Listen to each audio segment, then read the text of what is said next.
pembentukan suatu negara itu sangat erat terkait dengan pemikiran-pemikiran yang muncul dari kelompok intelektual. Pak Habibie berhasil menggabungkan antara prinsip teknokrasi dan prinsip demokrasi. Jadi Gus Dur dan Bu Mega itu tinggal menerima apa yang udah dibangun oleh Pak Habibie gitu.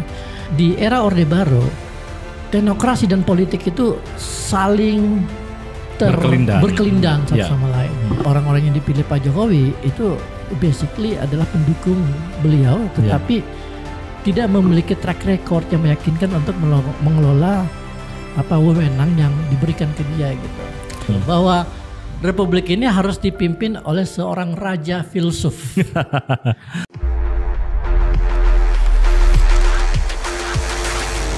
Halo sahabat OMB, obrolan lagi baru.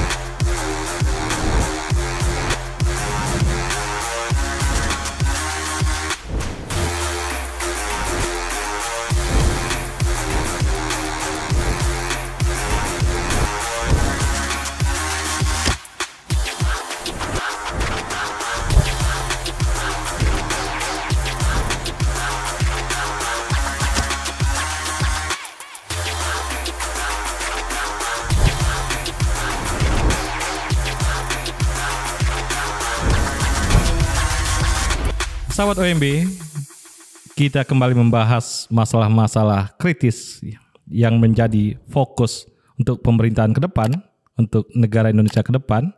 Hari ini kita membahas tentang intelektual dan negara. Hari ini telah hadir Prof. Zulfikar Amir dan kita akan membahas baik secara historis atau dalam agenda setting konsep tentang intelijensia dan bagaimana negara membutuhkan kaum-kaum ini. Gimana Pak Aso, nih masalah ini nih, masalah intelektual ini. Iya, terima kasih Bang Meldi udah diundang lagi ke podcast ini gitu. Ya, kalau kita bicara tentang intelektual, kita bicara tentang kondisi yang menjadi basis terbentuknya sebuah masyarakat. Karena kalau menilik sejarah dari masyarakat modern ya dimanapun itu, apakah itu di Eropa, di Amerika maupun di Asia, pembentukan suatu negara itu sangat erat terkait dengan pemikiran-pemikiran yang muncul dari kelompok intelektual. Itu bisa kita telusuri dari sejarah, misalnya Revolusi Prancis, ya, lalu kemudian Revolusi Amerika, lalu kemudian revolusi budaya di China, dan tentunya revolusi yang terjadi di Indonesia. Dan apa yang terjadi saat ini itu tidak lepas dari rentetan sejarah yang terjadi puluhan tahun yang lalu, di mana peran intelektual itu memiliki posisi yang sangat penting di dalam tidak hanya hal-hal yang bersifat idealistik, tetapi juga dalam praktek-praktek pengelolaan negara. Dalam periode pemerintahan Indonesia dari zaman Soekarno sampai Jokowi, gimana kita menelusuri peran-peran intelektual itu? Wow, ini pekerjaan yang tidak mudah gitu untuk dikerjakan gitu ya. Jadi ide mengenai terbentuknya sebuah Republik Indonesia itu kan muncul dari kelompok-kelompok intelektual yang berpikir tentang cara memenangkan bangsa Indonesia sebagai sebuah bangsa merdeka di awal-awal abad 20 ya. Dan kemudian mereka belajar dari bangsa-bangsa lain, dan apa yang mereka pelajari, pengetahuan yang mereka miliki lah yang kemudian menjadi basis di dalam menyusun fondasi kebangsaan kita sebagai sebuah republik, sebagai sebuah sistem demokrasi, sebagai sebuah masyarakat multikultural ya. Dan ini bisa kita lihat dari peran para intelektual ya, seperti misalnya Agus Salim, Tan Malaka, lalu kemudian Sultan Syahrir, dan banyak lagi yang lain, dan tentunya termasuk Soekarno dan Muhammad Hatta ya. Mereka adalah intelektual yang besar di zaman itu, yang melihat tantangan yang ada di depan mereka dan bagaimana mereka merespon tantangan itu dalam bentuk gerakan anti kolonialisme. Ya. Ya kan? Jadi gerakan anti kolonialisme dan kemerdekaan Republik Indonesia tidak akan terjadi tanpa adanya pemikiran intelektual. Karena pemikiran intelektual lah yang memicu kesadaran kebangsaan. Ya kan? Tanpa adanya kesadaran kebangsaan, Indonesia tidak akan pernah menjadi sebuah bangsa merdeka. Kita akan tetap merasa nyaman berada di bawah penjajahan Belanda. Ya kan? Kita merasa ini hal yang biasa, ini hal yang natural. Ini hal yang normal.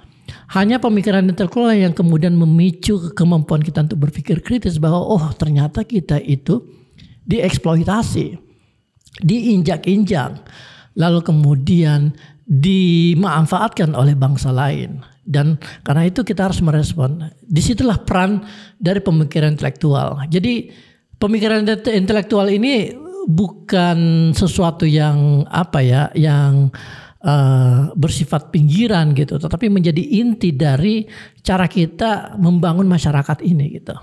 Ya, nah di zaman awal kemerdekaan itu kan konstruksinya jelas ya, itu dengan tema-tema imperialisme dan kolonialisme dan bagaimana membentuk negara awal ya, integralistik atau federalisme itu terjadi diskusi itu. Betul. Nah, untuk ke depan ini apa sebenarnya yang kita harapkan dari pertempuran gagasan dan persilangan gagasan oleh intelektual ini untuk kemajuan bangsa ini? Oke. Kalau kita telusuri sejak era kemerdekaan, ya salah satu momen penting itu adalah ketika Indonesia berhasil mendapatkan pengakuan dari pemerintah Belanda sebagai sebuah republik yang merdeka kan. Dan itu adalah kerja keras dari sekelompok intelektual, khususnya yang berada di Jakarta pada saat itu. Kita masih ingat ada sebuah foto yang beredar yang foto legend ya, sangat legendaris sempat viral beberapa waktu yang lalu karena memang keren banget ya. Di situ ada jadi sebuah foto di mana di situ ada Sultan Syahrir, lalu kemudian Sujatmiko, lalu kemudian Agus Salim, kemudian siapa namanya? Bapaknya Pak Prabowo? Sumitro Djoyohadikusumo, dan terakhir itu adalah siapa lagi? Ada orang Manado, saya lupa namanya. Iya. Jadi foto mereka itu diambil pada saat konferensi perundingan dengan Belanda, dan mereka lah yang berhasil meyakinkan Belanda bahwa Indonesia itu pantas dan berhak untuk mendapatkan kemerdekaan. Jadi fondasinya di situ gitu. Lalu kemudian ketika era Orde Lama, Orde Lama itu kan julukan dari rejim Orde Baru ya. Ketika rejim Soekarno, ya kan, peran intelektual itu tidak menghilang. Mereka tetap berada di belakang pemerintahan Soekarno, walaupun pada saat itu terjadi kontestasi antar ideologi. Kita ingatkan pada saat di mana Soekarno itu akhirnya mengambil keputusan untuk mencampur aduk semua ideologi yang ada sebagai jalan tengah kan. Muncullah yang disebut sebagai Nasakom ya, nasional, komunis dan agama gitu. Karena ini tiga polar, tiga kutub yang saling menyerang satu sama lain di dalam kontestasi politik Indonesia. Lalu kemudian masuklah kita ke era rejim Orde Baru di bawah kepemimpinan Soeharto.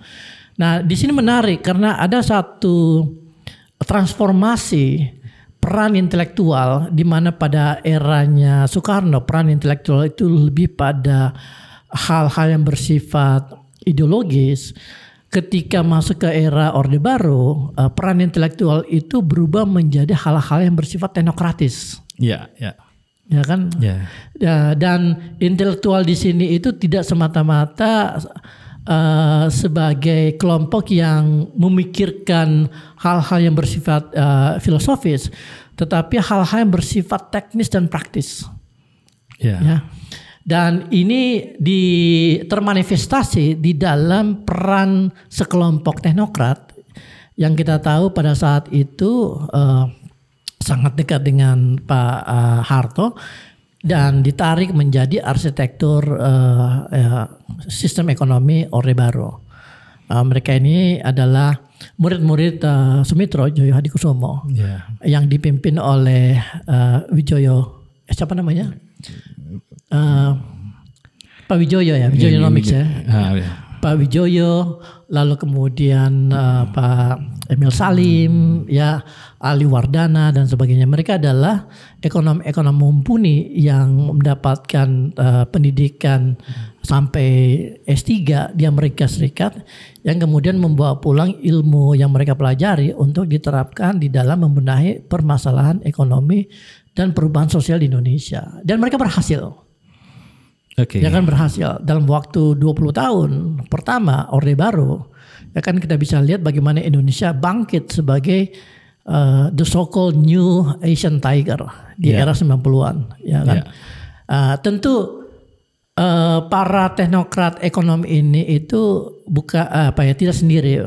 Mereka bukan satu-satunya kelompok teknokrat yang mendominasi proses pembuatan kebijakan pembangunan Indonesia.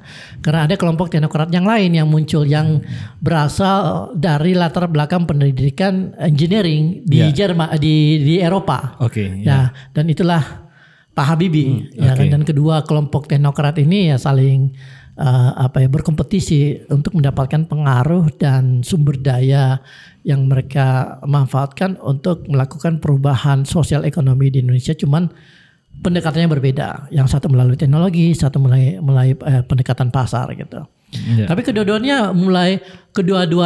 kelompok ini itu memiliki peran yang sangat krusial dalam membentuk negara Republik Indonesia sebagai sebuah bangsa, sebagai suatu bangsa yang dihormati, ya, dan dihargai dan disegani oleh bangsa-bangsa lain, khususnya di Asia Tenggara gitu. Intinya adalah bahwa di era Orde Baru, teknokrasi dan politik itu saling berkelindan satu sama lain. Di mana teknokrasi ini adalah sebuah praktek yang memanfaatkan ilmu pengetahuan untuk melakukan perubahan sosial, sementara politik ini adalah sistem yang memiliki wewenang dan kekuasaan untuk mengimplementasikan apa yang direncanakan oleh kaum teknokrat. Jadi kerjasama antara teknokrat dan politisi di era Orde Baru itu sangat produktif. Ya, walaupun secara bertahap di tahun 90-an kelompok-kelompok intelektual yang untuk mengedepankan demokrasi muncul ya. Betul. Nah, waktu itu muncul Bang Buyung, Arief Budiman dan kawan-kawan itu. Ya. Jadi gimana kita melihat sosok-sosok mereka nih? Nah, ini adalah kelompok intelektual yang juga memiliki visi dan ideologi yang berbeda dari kaum teknokrat ya. Kaum teknokrat itu kan cenderung pragmatis. Ya, mereka melihat bahwa tantangannya ini, datanya ini, kondisinya begini, yang ingin kita capai ini, pilihan-pilihan kebijakan yang dibuat adalah ini dan ini. Konsekuensinya ini, cost-nya sekian. Nah, itu teknokrat, ya kan? Sementara kelompok-kelompok intelektual pro demokrasi itu melihat bahwa apapun yang kita rencanakan, selama prosesnya itu bersifat otoriter, top down, itu akan sulit menghasilkan output yang bersifat berkelanjutan, yang sustainable. Ya kan? Karena pasti ada resistensi dari bawah. Dan disitulah peran demokrasi yang memungkinkan resistensi ini berkurang karena masyarakat dilibatkan. Jadi mereka memiliki sense of belonging. Ya kan? Itu pelan-pelan terjadi di era 90-an kan. Di mana kelompok-kelompok pro demokrasi itu sangat aktif mengkritik praktik-praktik pembangunan Orde Baru dan termasuk mengkritik peran para teknokrat, khususnya Pak Wijoyo dan Pak Habibie. Gitu kan. Yang kemudian akhirnya kita tahu berujung pada reformasi tahun 98. Dan tentu ada banyak faktor ya yang bisa kita lihat dalam menjelaskan mengapa Orde Baru ini kolaps pada tahun 1998, sementara rejim-rejim otoriter di negara-negara Asia Tenggara yang lain relatif bertahan gitu. Ya kan. Tetapi salah satunya tentu ya nepotisme itu, ya kan, nepotisme yang muncul secara mengakar dari keluarga Soeharto di akhir-akhir masa jabatannya, dan akhirnya itulah yang membuat sistem perekonomian kita rapuh ya ketika dihantam oleh krisis moneter dari luar gitu. Nah, lalu kemudian terjadi proses transisi dari sistem otoriter ke sistem demokrasi. Nah, di sini kita bisa melihat juga satu titik perubahan antara teknokrasi dan politik gitu. Gitu. Kira-kira Bang Meldi ada ini nggak semacam point of view yang menarik nggak untuk ada titik balik di situ ketika pergantian presiden dari Pak Harto ke Habibie ya. Nah, Habibie juga dikelilingi oleh intelektual pro demokrasi, ada Dewi Fortuna Anwar segala macam di situ. Akhirnya itu merubah landscape political landscape yang baru. Ini gimana kita menceritakan ini? Ya. Kita itu harus bersyukur. Ya. Kenapa? Karena ketika masa transisi yang menjadi nakoda dari Republik ini itu adalah Pak Habibie. Ya. Dan Pak Habibie itu rela mengorbankan seluruh ambisinya untuk membangun pesawat terbang dan sebagainya untuk menyelamatkan demokrasi di Indonesia. Ya. Jadi ketika dia menjadi presiden, dia nggak terlalu peduli tuh sama proyek-proyek strategis dia lagi. Dia konsentrasi penuh bagaimana membangun sebuah sistem demokrasi yang dapat berlangsung dalam jangka panjang, ya kan? Bagaimana membangun lembaga anti korupsi yang yang lepas dari intervensi negara. Bagaimana membangun sistem hukum dan bagaimana membangun climate itu iklim demokrasi di kalangan media, ya kan? Dia yang membangun itu semua gitu dalam waktu yang relatif singkat. Dan ketika terjadi peralihan kekuasaan ke Gus Dur yang dilanjutkan oleh Mega, transisi itu berlangsung secara mulus, ya kan? Jadi Gus Dur dan Bu Mega itu tinggal menerima apa yang udah dibangun oleh Pak Habibie gitu. Dan ini adalah sebuah proses yang menurut saya menarik untuk dilihat karena Pak Habibie berhasil menggabungkan antara prinsip teknokrasi dan prinsip demokrasi. Oke. Ya kan? Ya. Prinsip teknokrasi kita bisa lihat pada saat itu dia mampu membuat nilai mata kurs rupiah itu menguat terhadap dolar sampai 6.000 dari 17.000. Iya, luar biasa. Luar biasa kan? Dan setahu saya ada cerita di balik itu gitu. Katanya Pak Jusman kalau nggak salah yang disuruh ngitung ya kan? Dia memakai ilmu turbulensi. Itu luar biasa. Itu luar biasa itu kan. Nah, artinya Pak Habibie ini itu melakukan sesuatu berdasarkan pengalaman dia sebagai seorang teknokrat engineering di era Orde Baru yang kemudian dia padukan dengan semangat demokrasi yang menghasilkan sebuah sistem yang kita warisi sampai sekarang kan. Lalu kemudian terjadi peralihan kepemimpinan ke Pak SBY, lalu kemudian Pak Jokowi. Nah, yang menarik kalau kita lihat memang di era-era reformasi ini itu peran teknokrat atau pengaruh teknokrasi itu agak melemah ketika permainan yang muncul ini setelah demokrasi langsung. Setelah demokrasi langsung ya. Setelah reformasi. Setelah reformasi kita melihat bagaimana posisi-posisi penting di dalam proses pembuatan kebijakan itu didominasi oleh orang-orang yang memiliki kekuatan politik tanpa didukung oleh kemampuan atau kapasitas teknokratik. Boleh saya bilang berakhirnya supremasi intelektual, munculnya supremasi politik. Bisa disebut itu. Walaupun sebenarnya intelektual dalam politik juga ada. Ada ada pemikir-pemikir politik dan mereka intelektual juga. Tetapi pemikiran-pemikiran teknokratik yang berkurang. Berkurang ya, bukan berkurang. Habis sama sekali masih ada tentu. Misalnya salah satu stronghold atau benteng terakhir demokrasi itu kan ya Kementerian Keuangan. Ya, oke. Nggak bisa diganti sama politisi itu. Bappenas masih bisa diganti oleh politisi, masih bisa dipegang oleh politisi. Tapi Kementerian Keuangan nggak bisa. BI juga misalnya nggak mungkin, ya kan. Tetapi ya tentu mereka harus punya relasi dengan kelompok politik juga gitu. Kan? Tetapi di sektor-sektor lain kita bisa melihat dengan mudah posisi-posisi yang tadinya dipegang oleh orang-orang yang memiliki kemampuan teknokratik itu dialihkan ke orang-orang yang memiliki pengaruh politik. Karena memang ada satu kondisi yang membuat pemimpin kita, presiden, harus mengakomodasi, ya kan, kepentingan politik kelompok-kelompok pendukung mereka gitu. Cuma sayangnya kapasitas teknokrasi ini menjadi menjadi kriteria yang tidak terlalu diprioritaskan gitu.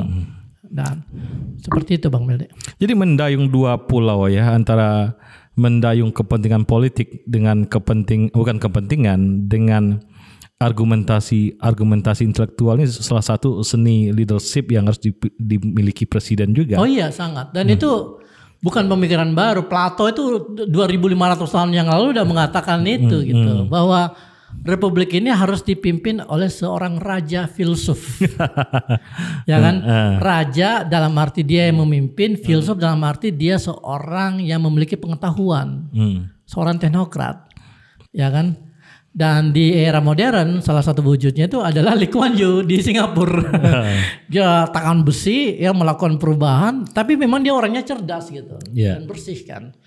Nah, kembali ke Indonesia, kondisinya semakin kesini itu semakin memprihatinkan kalau kita lihat ya, khususnya di eranya Pak Jokowi. Ya kan, awal pemerintahan Pak Jokowi itu kan kita semua excited. Karena sepertinya yang mengisi kabinet ini adalah dream team gitu kan. Harapan baru ya. Harapan baru, ya kan. Pada saat itu orang-orang atau masyarakat sebagian besar itu udah enak dengan Partai Demokrat. Ya kan, pada saat itu ada skandal korupsi dan sebagainya. Jadi orang-orang sudah udah capek dengan kepemimpinan Pak SBY yang dianggap tidak kemana-mana gitu. Muncullah Pak Jokowi, presiden baru, a new hope kata Times, kata majalah Time gitu. Dan kita semua excited melihat isi kabinetnya kan, ada Pak Anies Baswedan, ada Jonan, ada Bu Susi, ya kan, ada siapa lagi, ada Pak Sudirman Said, ya kan, dan sebagainya gitu. Tapi kemudian pelan-pelan orang-orang yang sudah punya kontribusi real dan memiliki prestasi yang yang cukup meyakinkan, itu pelan-pelan digeser gitu. Ya kan, digeser, diganti oleh orang-orang yang tidak punya kemampuan yang meyakinkan dalam hal mengelola pemerintahan gitu. Apalagi ketika masuk periode kedua Pak Jokowi, ya kan, di mana banyak orang-orang yang dipilih Pak Jokowi itu basically adalah pendukung beliau, tetapi tidak memiliki track record yang meyakinkan untuk mengelola wewenang yang diberikan ke dia gitu. Seperti itu. Berarti ke depan ini penting juga kita mencari talent-talent Indonesia yang kuat di bidang itu untuk ditaruh lagi ya, tanpa mengecampingkan politik. Ini kan di sini rumitnya. Betul.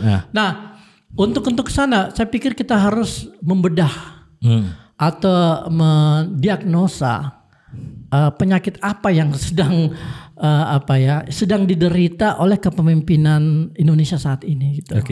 Ya kan? Kenapa kita perlu melakukan ini? Karena konsekuensinya itu sangat dahsyat ya.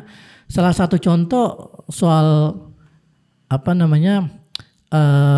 skandal hacking PDN. Iya kan?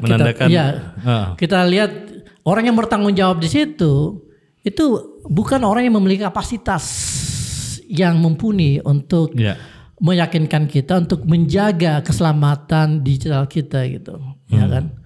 Dan ini akibat dari penunjukan orang-orang yang dilakukan oleh Pak Jokowi semata karena orang itu setia sama dia atau pendukung dia gitu. Jadi ada satu kecenderungan yang saya lihat di pola perilaku Pak Jokowi, di mana dia itu sepertinya lebih suka orang yang dia percaya walaupun orang itu dia tahu tidak punya kemampuan, ya kan. Dan Ada istilah untuk ini sebenarnya, Bang Meldi. Istilahnya itu epistemofobia. Apa itu? Epistemofobia itu adalah istilah yang artinya ketakutan pada orang-orang cerdas. Ketakutan pada orang-orang, ya, ketakutan pada orang-orang yang berilmu. Oh ya. Epistemofobia. Jadi dia sangat anti sama orang yang terlalu kritis sama dia, terlalu cerdas, lebih cerdas dari dia gitu. Ya, karena ada beberapa momen di mana dia sendiri akhirnya mungkin merasa malu gitu. Salah satu event yang penting itu waktu ingat nggak ya, Pak Jokowi ke Amerika Serikat, kemudian di dalam satu meeting ya kan dia ditanya dalam bahasa Inggris, kemudian dia merespon I wanna test my minister, ya kan, I wanna test my minister, dan yang menjawab itu adalah Tom Lembong. Tom Lembong itu salah satu anggota kabinet Jokowi di periode pertama yang sangat berhasil menaikkan jumlah foreign direct investment FDI di Indonesia. Tapi kemudian dia adalah salah satu orang yang tersingkirkan gitu. Ya kan? Diganti dengan Bahlil. Ya kan?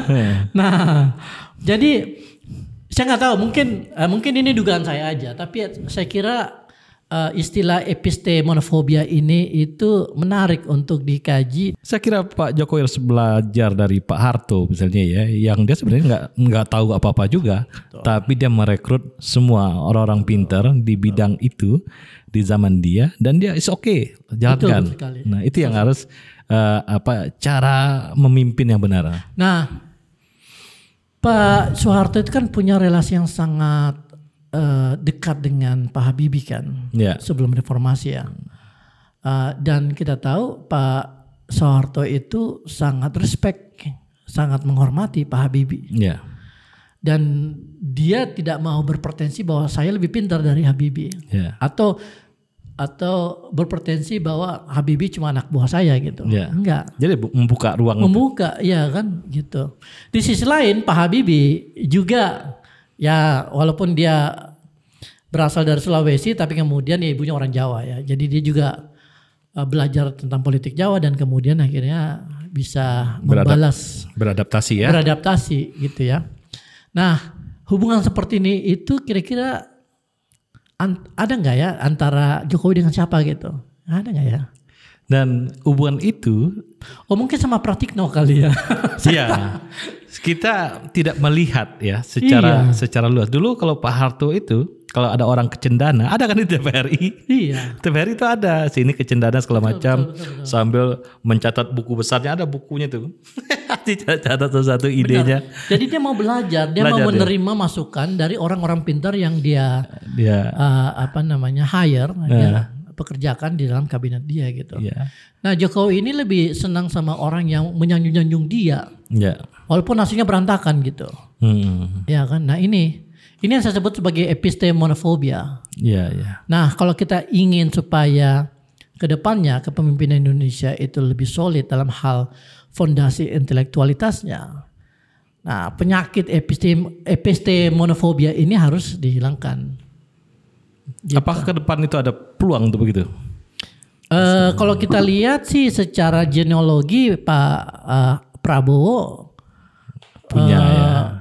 adalah seorang yang cerdas, ya kan, berpendidikan yang relatif baik gitu ya.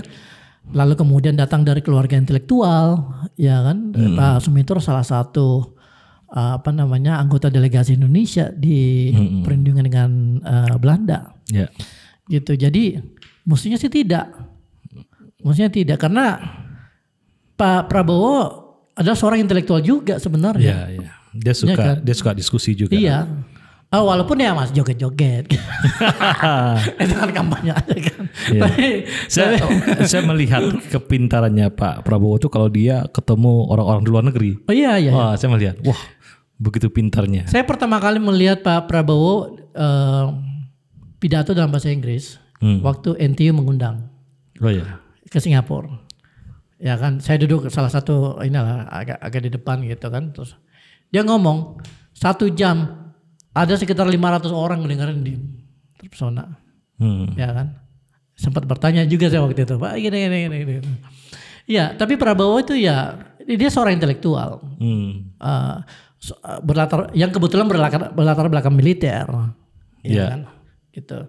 Jadi mudah-mudahan kecenderungan atau simptom epistemofobia ini hilang ya. Itu hilang. Sehingga orang-orang yang direkrut oleh Prabowo di kabinetnya nanti adalah orang-orang yang mumpuni, yang memiliki kemampuan teknokratik. Ya, tentu dia membutuhkan orang-orang yang punya pengaruh politik juga, ya tentu. Tetapi alangkah baiknya kalau dia memadukan ini sama seperti ketika Pak Habibie melakukan itu gitu. Oke. Terima kasih Profesor Zulfikar ya tentang intelektual dan masa depan Indonesia ini akan sangat berkaitan dan kita telah menggali, memberikan insight-insight tentang itu. Terima kasih Bang Milik. Ya. Sahabat OMB, itulah intelektual dan masa depan Indonesia. Terima kasih.